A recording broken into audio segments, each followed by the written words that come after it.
We love supporting and promoting the creators of musical theater throughout the world, and we would love to have your support as well. Go to musicaltheaterradio.com and click on the Become a Patron button because a supportive community is a strong community. Welcome back to another episode of Be Our Guest here on Musical Theater Radio. I am your host, as always, Jean-Paul Yovanov. And as you know, we love promoting new shows or shows you might not have heard of on this station. But all these shows we promote, they all deserve to be known, And today's episode is no exception at all. We are going to be learning more about the show. I'm not going to tell what it is. I'll let them say it, as well as its creator. I'm very happy to welcome to the show the multi-award-winning singer-songwriter, Andrea Menard. Andrea, thank you for coming in today. Thanks for having me, Jean-Paul. Awesome. Truly. So we start out every single one of our interviews the same way. What is your 30-second bio? Who is Andrea in 30 seconds? Well, Minj Gotekwe, my name is Firewoman in Anishinaabe. I'm a Métis woman Métis person first, an actor, singer, writer, and speaker second, and I'm here to change the world. Well, that was quick, simple, and to the point. I like it. All right. Well, I want to take it back before we get into all of that stuff. I want to take it right back to the beginning. Were you always into theater or musical theater when you were growing up, when you were a kid? Or is that something you discovered with your show a little bit later? Not at all. I knew nothing about musical theater. I knew nothing about theater. So as a Métis girl who grew up, we moved around a lot across the prairie provinces in Canada. And I never saw live theater as a child. So, but I loved Sound of Music, the movie. So I recognized that I loved singing in movies, but I didn't know that it started as a play. Oh.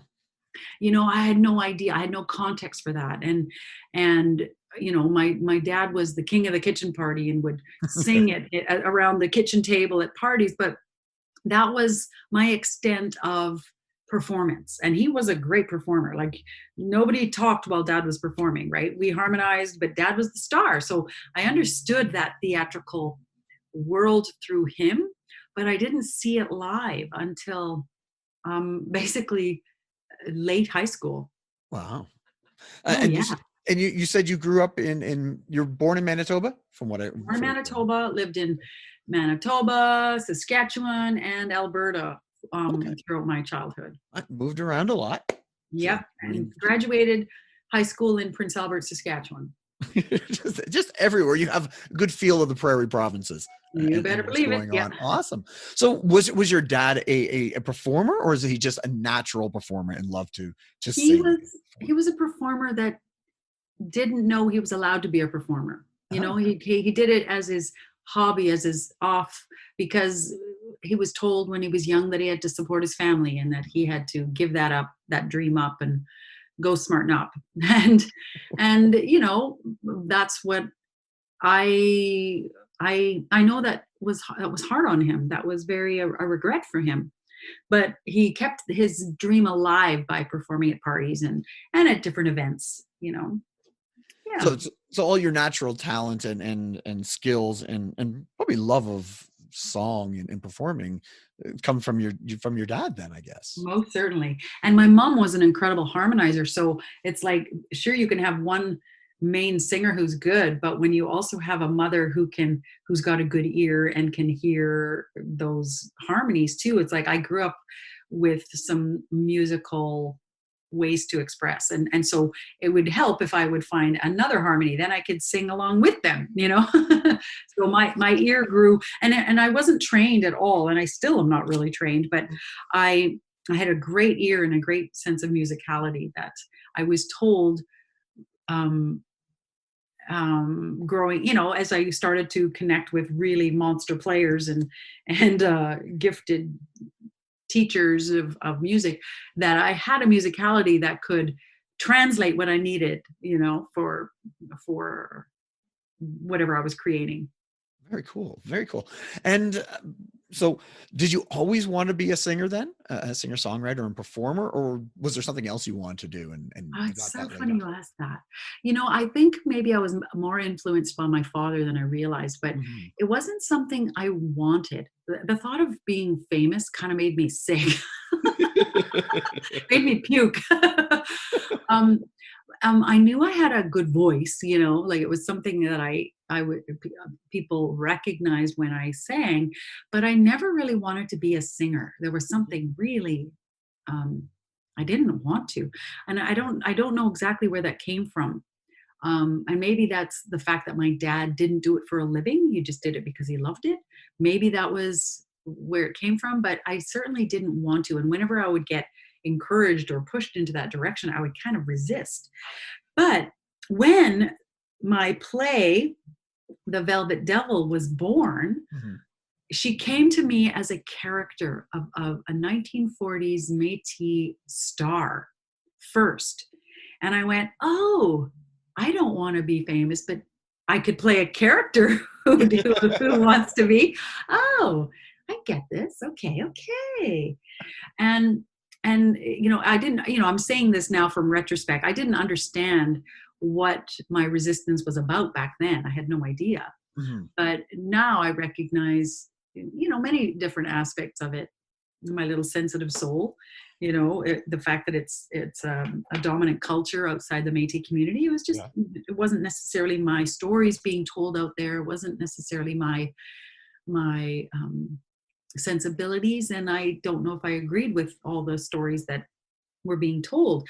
But the fact is that I was still meant to be telling stories and singing songs. So Mhm. because theater was my first, um, I don't know, because I didn't want to be a famous singer, theater was a softer place and an easier place for me to go and sing, Okay. because I would sing for a while and then I would be done, Yeah. you know?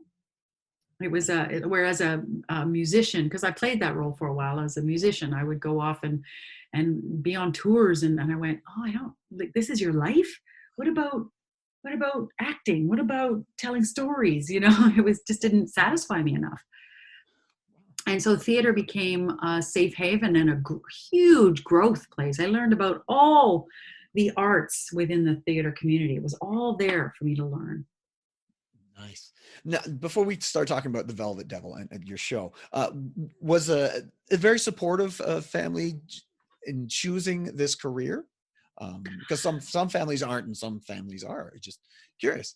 I think they would have been more supportive if because I was the first one to go to university too. I Mhm. was the first one. I was in education because before, like I said, before I recognized that theater existed and the film industry existed and music industry existed, I knew nothing. Bush girl, Métis girl from the bush.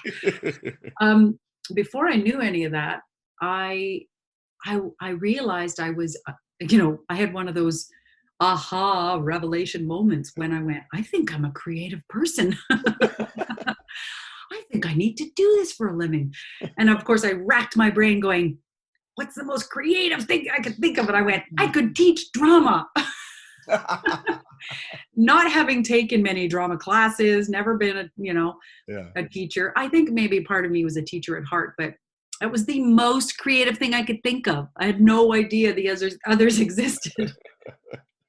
And it was in university that I because I majored in drama, Mhm. I was in the drama department a lot for those first couple of years. And of course, that's when my whole world opened up. I discovered theater. I discovered the theater community in the national level and Mhm. the film community. And I started a band with with this beautiful woman who's no longer with us. But so I discovered everything about the artistic world in those first couple of years. And, and that's when I realized, oh, I don't think I'm meant to be a teacher. This is what I wanted to do, but I didn't know it at the time.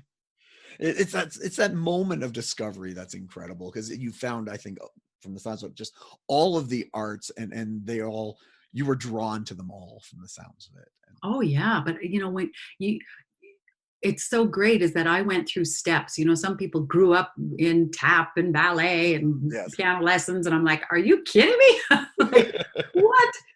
No, I was a sport kid, but when I discovered that that's who I was, because my family was, I think all of my family was, but we weren't in an educated, structured way. Hmm. And that, of course, gave me some great gifts that I could access that other people didn't have. That I discovered, people who are trained to death, Yes. they didn't know how to improvise or play anymore, which is why I'm a good writer and some people's are good technicians. People can go. Now, I'm not a great musical theater performer at all. Like, I'm not great at all. In fact, I'm great at singing my own songs, Yeah. which I discovered, but back then I didn't have any of my own songs. So I learned the ropes. But when I discovered that I was a creator at heart, that's where my heart, my joy lived. It sort of did my focus. I think is really important, and I'm glad you brought that up.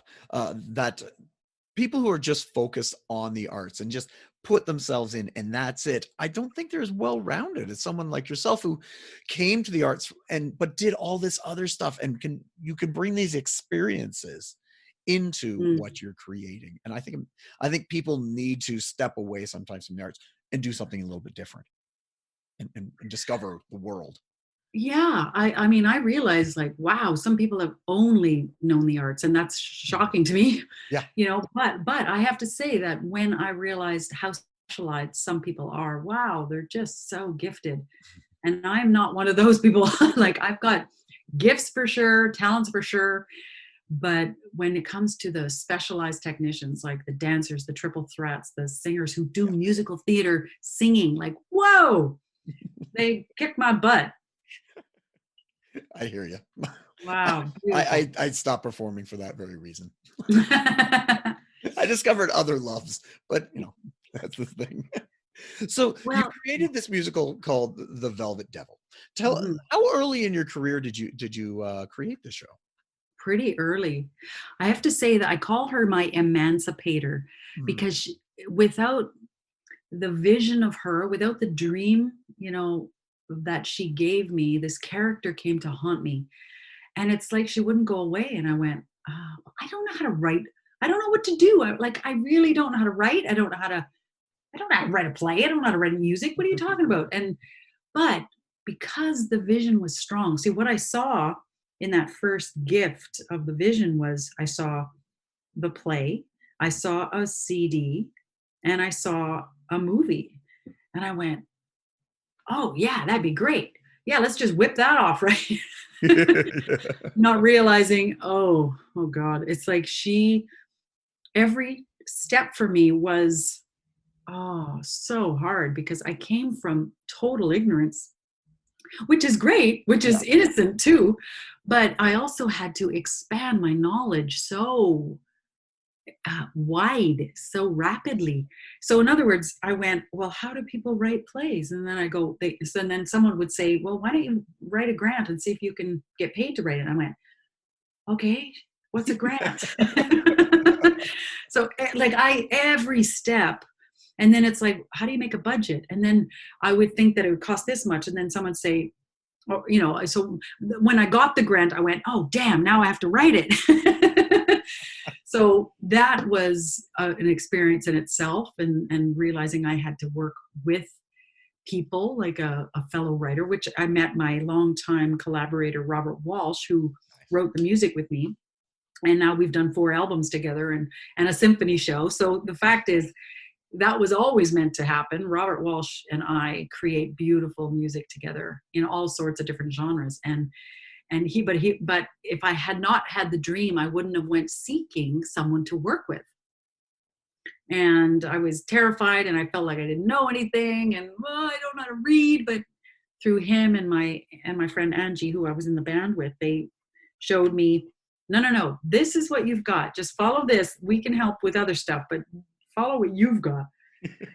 So yeah, she helped expand me into all of the different realms, and the theater, obviously the writing of the play and the performance of the play and then the touring of the play came first, and then the CD, and then the made for television movie, which it became. I'm gonna have to find that. I did not know about that part. Well, I don't think you can find it. It was on CBC's opening night way back when they did performing arts on television. Maybe it's somewhere. Maybe I'll have to look for an archive of some kind. You probably try Right? to find I it. know. I will do my sleuthing and see what I can find. Let me know. I will. So tell us a little bit about the show, The Velvet Devil, the main plot of it. The main plot is this woman that haunted me was someone from the 1930s and 40s, and she was like this gorgeous jazz diva. And so I knew it was a period piece. And when I explored, I realized that the Velvet Devil started out as Little Velvet Laurent, this little girl, this little Métis girl from Batoche, Saskatchewan. And she's a young girl when she hears jazz on the radio for the first time. And she runs away, she turns her back on her mom and her people to run away to the big city to become a star, because because with that music in that big box, in the general store where she hears music, she starts dreaming bigger than her community and bigger than her people, and she feels that they won't understand, and she runs away to the big city to become a star. And she becomes a star through brutal, becoming a white woman, basically, because she can pass, that she basically morphs herself into someone who can be acceptable to the image of a star. And she becomes the Velvet Devil, transforms who she is. And it's basically the play version begins while she's in Toronto and the big star, or the big stage on Shay's Hippodrome or whatever, she has this vision that her mom has died.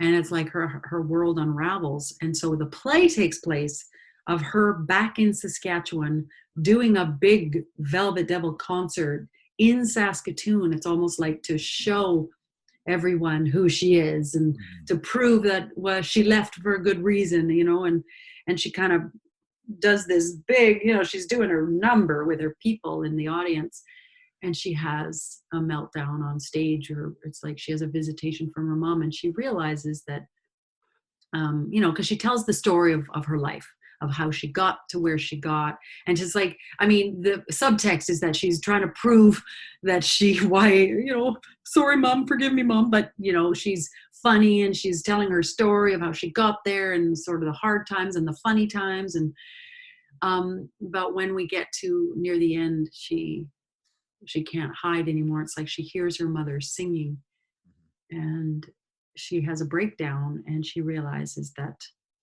she's wants her mom's forgiveness, and she's so sorry she left. But she realizes that she was not just the Velvet Devil. She had to give up the Little Velvet Laurent to become Velvet Devil. She was both. She was both this star and this young Métis girl connected to her community and to her land and to her mother. And so it's like she comes home into her body and into her on stage. She does it right in front of all of the audience of her family. So it's like Velvet discovers that who she is. Very cool. And that's a one-woman show? It's a one-woman show with a band on stage. Yeah. Okay. Cool. And what year was this that you created it? I think it was developed with Ruth Smiley at the Globe Theatre in 1999 or 2000. Okay. And the CD was created, I think, in 2001. So it was like after that first one. And then I went to the NAC and a different version after that. And then a different version again with the Saskatchewan Native Theatre Company in Saskatoon, who is now the Gordon Tatusis Nikawiniwin Theatre. Cool. And how long did it take you to write the show? Oh, God. It was painful. Because I thought, okay, I'm going to write this thing. And I went, okay, let's write. And songs came out. No story came out. I went, what? Well, I thought I was writing a play. Why are songs coming out? I'm like, man, and then I was like, well, what's the order of these songs? Like, who's singing them? Like, what? So it was a very painful process. I had this whole play, And then the first day of rehearsal, Ruth basically threw out the play, which was like horrific and Yeah. traumatizing. But it meant that the songs were left, and I could put the songs in an order and just have one person singing them, and instead of playing these different characters, which was heartbreaking on one level, but also smart on the other. For sure. And it's so hard in that first few little while when you're discovering, and you have to toss out stuff that you love, and you've been, it must have been difficult to go, oh, you know what, I love this, but they're right, and you gotta pivot and go in a slightly different direction with it. Well, I would feel that now, Yeah. but back then I didn't know what I was doing. So the fact that I had spent months, even just getting this far, I thought, you think you're going to get a play out of me in 2 weeks? What? Like, what? So it was traumatizing because I didn't know. I felt like the fakest writer. I felt like my spirit wrote things. So how can it not be important, But the songs came first. And what I had to recognize was that I was trying to fit the songs in these different plays. And every time I tried, they didn't fit. Yeah. So when we threw out all the play part and went, sing the songs, who's singing them and why, it's sort of, maybe that was the original intent. I just didn't know it because I had no skills. What is a writer? I don't know. I didn't know very many plays, Yeah. I just was following a vision I had, and I was like taking each step in front of me, which meant I don't know what I'm doing. I don't know what I'm doing. I don't know what I'm doing. I don't know what I'm doing, like constantly. Sometimes ignorance is bliss. You don't have a clue what you're doing, but you can just, anything goes, and you just, right? Brutal. But you know what? I have this whole wealth of stuff behind me now. Yeah. I did it. So the first performance, how did that turn out? Or just the first, how long did it run, first of all? Let me ask that. I think it ran for 2 weeks. Okay. And how was it received? Very, very, very well. On the first day, on the opening night, I had a film director come up and say, I want to option this play. And I went, oh, great. What's an option? And then the second thing is that a radio producer from CBC came up and said, we want to make this into a radio play. And I went, oh, sure. How? And so all of this magic happened. And so I always had the next thing to see, or a step that I could take on the horizon. It wasn't all immediate, but I think the CD was next. Yeah. Or was the radio play next? Maybe the radio play and then the CD, because I always knew that I wanted a CD, and that was very important to me. But I just didn't know. I think the play had to be born first, and it was a painful birth. All right, so it ran for 2 weeks, and obviously it did well because the CBC. Oh yes, it. And I couldn't remember what your question was. Yes, it was very well. It was very well received, and it really was. I was lucky. Was there?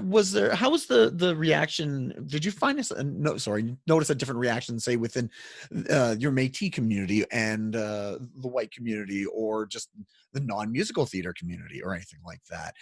Did it impact more? Because I've talked to other creators and say, yes, our show hit with a specific group because of X, Y, Z. Well, at the Globe Theater, I don't remember a lot of. Well, maybe that's not true. I guess I should say is that I don't remember a huge Indigenous audience coming, but I'm not sure if I just don't remember, or whether when I did it in Saskatoon at the Saskatchewan Native Theater, it was like way more. So maybe it's just a comparison.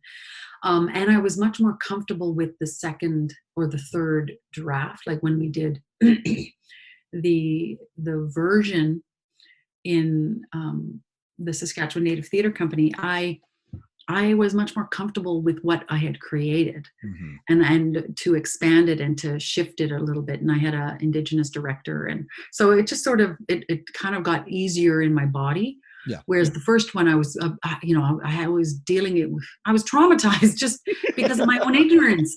Yeah. My own ignorance just stood in my way. So I couldn't enjoy it as much as when it was in my body a little bit. So I have to say that people, when the most important message that I ever got, well, I had several really important messages that people told me, and one from the white community. A woman came up and said, during your play, I am now able to let go of my mom on the other side. She'd been passed, right? So it's like she knew she could do that kind of work even though they weren't here anymore, because she'd witnessed me doing it on stage, even though my mom is very much alive. But Yeah. this character needed to reconcile with her mother who had passed. So a fact that someone from a non-native community could say that they literally did that during the show, that was huge for me, that it was making a difference. And then an Indigenous elder, Métis elder of mine said, you just created a Métis heroine, and we don't have any in the literary world. We don't have any and you've just created one. Mm-hmm. And I Wow. went, oh my gosh, did I? Thank you. That's the wonderfulness of theater. It's the universality of parents. Doesn't matter who you are or where you come from, right? And then the more specificness of what you created hits home to a specific people as well. And that's a beautiful thing that you've created there. That's Yeah. touched so many people. Um, Let me Yeah. ask you a question. When and I've heard this in other interviews with an indigenous person, indigenous playwright says when he wrote some of his stuff, he could see the audience reacting different, the comedy or whatever he has written, depending on the type of audience. What is the audience difference in reaction wise from the Globe to the one that you did in Saskatoon? Well, Or I was have there to a difference? Do you Well, I have to say, because this was a woman who was now essentially acting white, Mhm. she, uh, you know, uh, it was her history that people felt. When you got to the movie, when I co-wrote the movie with my director Larry Bauman, we got to explore more of the the hard choices. You see her making those hard choices of cutting her hair and becoming a white woman, of like, you see that. But in the play you don't see that. What you see is the polished woman who's succeeded. So it's very different. Like, she doesn't get her indigenous humor in there, as like that real community humor that Yeah. doesn't come out in this play very much, because she did her best to put that aside, you know Mhm. I guess you could say. So the humor, or the sadness, or the humor, the sadness and the poignancy of the story was what it did, touched hearts in ways. And I would say that it touched hearts because everyone has a mom and everyone has Yeah, regrets and everyone has dreams. exactly. So that became quite universal, and I didn't know that at the time. Did you find a big change when you went to do the film? Because you said, obviously film and stage, you can do different things. Did you alter the show in any way, in drastic ways, or was it more just now you had the opportunity to expand the universe because of the film?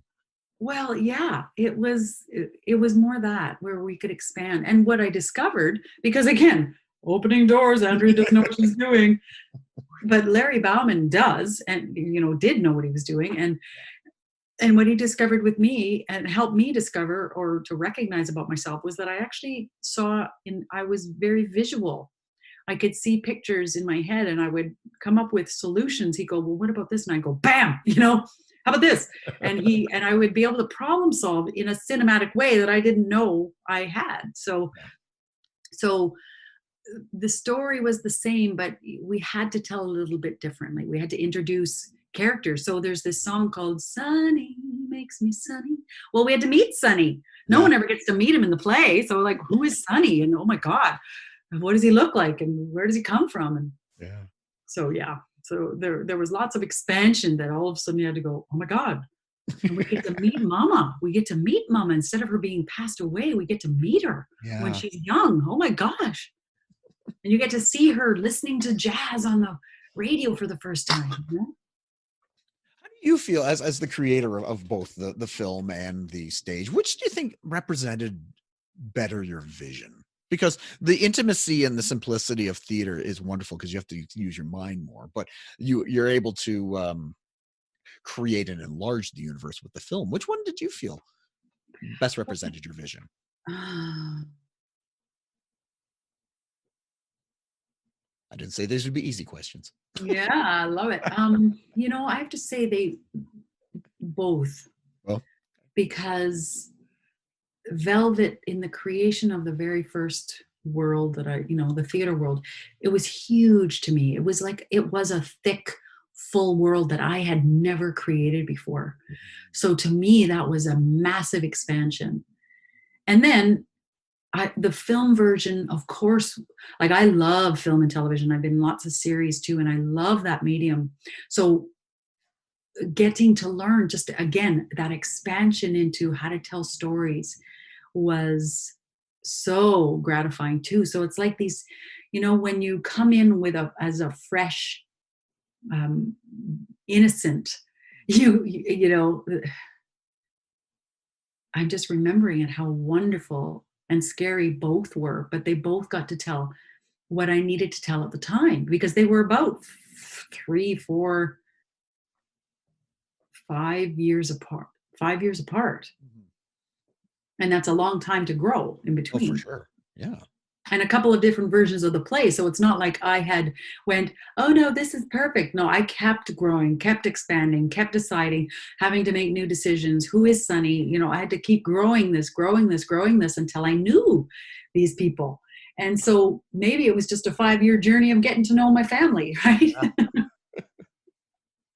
Well, since the creation of the show, have you been the only one to perform it, or has it been performed by other people? No, I've been the only person. Ah, have you left it out there for other people, or is it kind of a personal thing that you kind of want to keep it to yourself and you perform it, or did you want other people to? I think it probably could be fine. I haven't. Um, that's a good question. I had all these.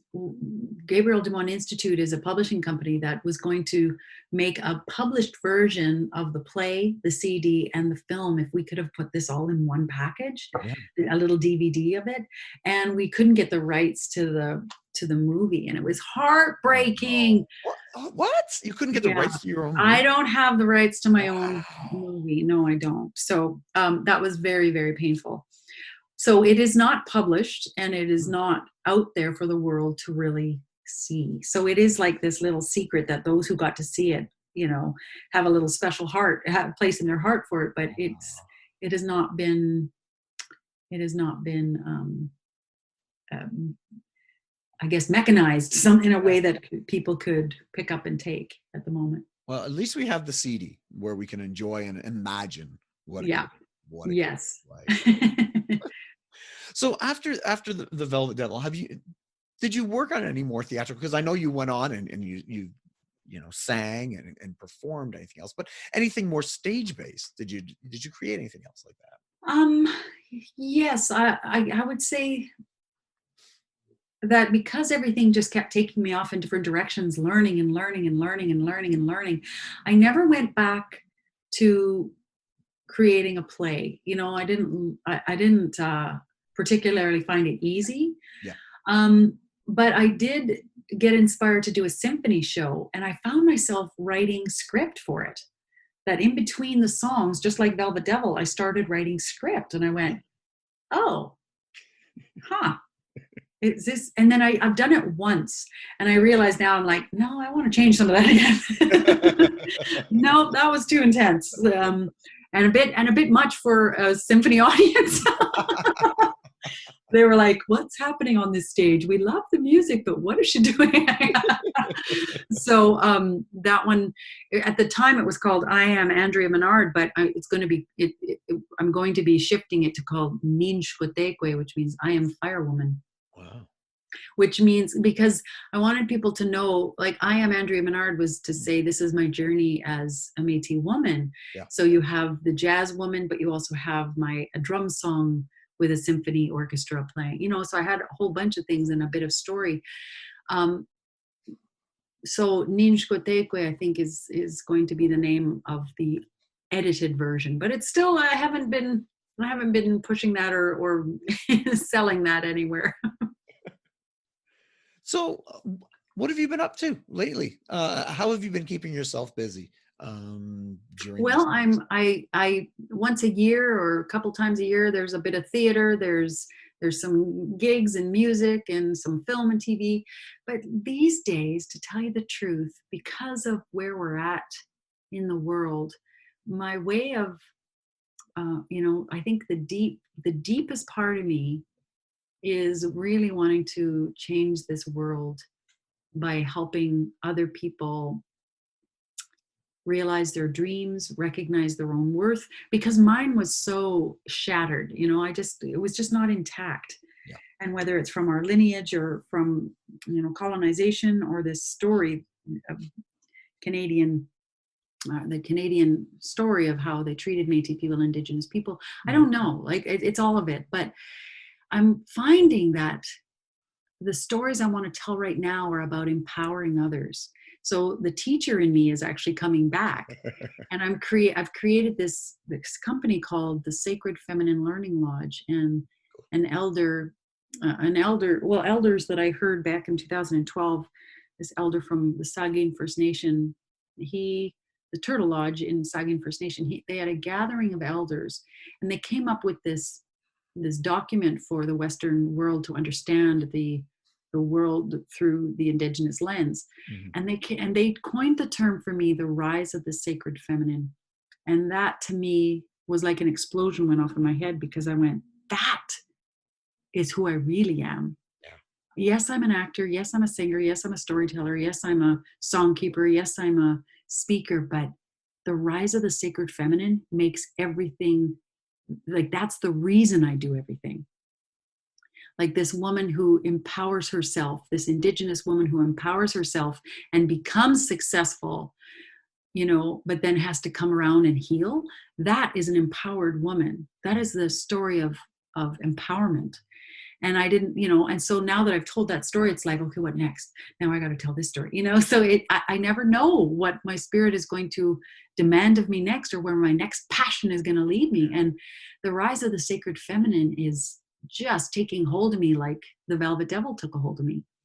And I'm creating a deck of medicine cards that have Métis sisters paintings on it, and teachings that I've been taught. And I'm coming up with courses that the lead like a goddess, and helping women and others, all spirited people, all gendered people, yeah. To embrace their sacred feminine qualities. Because, if we look, we've kind of been, the systems on our planet are all a little bit, the sacred masculines have run its course in being superior and dominant. It has to be balanced by the sacred feminine now. Mm-hmm. So I'm really concerned with all those things about creating balance on the world, and helping evolve our species, and bring Indigenous knowledge forward. So all of these things are taking up my heart and mind, and they're coming out in new ways. So who knows? Well, so no plays on the horizon. Okay. Well, no, I think you're going to be kept busy for the next little while. Yeah. I would love for us to all be able to, not have to worry about any of this. But unfortunately, we have to, figure this out, and we be do. able to be, good to each other, and understand and respect each other. Yeah. And we have to awaken to our part, one person at a time. And theater does that. Theater, Indigenous theater is blowing my mind right now. It's awakening people left, right, and center. And it's funny that I'm like, oh, I'm not telling that's not my journey right now. So I'm just so thrilled by the theater being created in the Indigenous community. Like, whoa, it's blowing my hearts and minds. So hopefully you're finding lots of Indigenous artists and musical makers to. I was going to ask you, I have an impossible time finding musical theater, Really? I guess, within the Indigenous community, because I know there's that's the thing. We know within the Indigenous community, there's song, there's dance, there's theater, there's performance, but is there a musical theater concept within? Well, have you talked to Thompson Highway? I know of Thompson Highway. I just didn't know. Yeah. Did he write a musical? Yes, he did. Okay, Yep. now I'm gonna have to. Yeah. I don't. Oh, what the heck is the name of his play? It was a one-woman show, I think. But he has written a musical, Thompson Highway. Because in many ways, I would like to expand your version of musical theater, if we may. Oh, for And sure. take the moment that because Indigenous people, the way they tell stories is through song and dance and story. That is musical theater. It For just, sure. it'll look a little different, but to me, that is the expansion of, so if we can help educate the audience to go, this is also musical theater, because it's a way of telling stories that isn't just narrative. For sure. So yeah, so I at the moment, you're right, like I can't think of anyone else at the moment. I know there are more. Oh, no. No, I know there are collaborations and stuff like that, For but sure. Yeah, because I'm always looking for something. The traditional concept of musical theater of the 1940s and 50s no longer exists. With music styles and people from around the world, musical theater, there is no one definition anymore. And I'm always looking to expand people's minds and introduce them to things like yourself, your show, which is not the traditional musical theater, but is yeah, just as legitimate and is musical theater as anything else.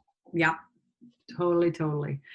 Um, you know, I had recently been working on a project with Leslie Arden. Have you ever interviewed Leslie Arden? I haven't been able to get a chance to talk to Leslie Arden yet. No, She's I know amazing. of her and I know her Yeah. shows, and yeah. Yeah. Now, so she, she's worked in creating different, connections, and just saying that I just thought of her going, oh, have you talked to her yet? She's not Indigenous. Yeah, I can't think of anyone else right now. Yeah, that's why I had a hard time looking. So I was so happy when we got introduced on Twitter, because not only you have a great show, right? But I always like to interview people with completely different backgrounds than everybody else from around the Yeah. world. So I was glad we were able to connect. I appreciate you reaching out and like I said, expanding expanding the audience's idea of musical theater, because you're right, it's turned on its head. We've expanded, and I think the world is a better place because of it. For sure. If we all can, just recognize that we are all part of the same, world and universe, maybe we can realize, some of the things that is going on is just, doesn't make sense. So we have to Yeah, learn to love each other and figure out how to live with each other and respect each other. darn right. That is so true, my friend. And I thank Awesome. you for doing your part. No problem. Well, Andrea, thank you so much for coming on and talking with me today, and letting me learn about this show that I knew nothing about except for what I can glean from the internet, and and I enjoy listening to it, and I hope other people after listening to the interview will find that CD and listen to your show and learn more about what you're doing. Well, thank you. Well, they can still purchase it on my website. It's I have a Bandcamp site, but AndreaMenard.com. It's all there. The play, or not the play, but the CD is there.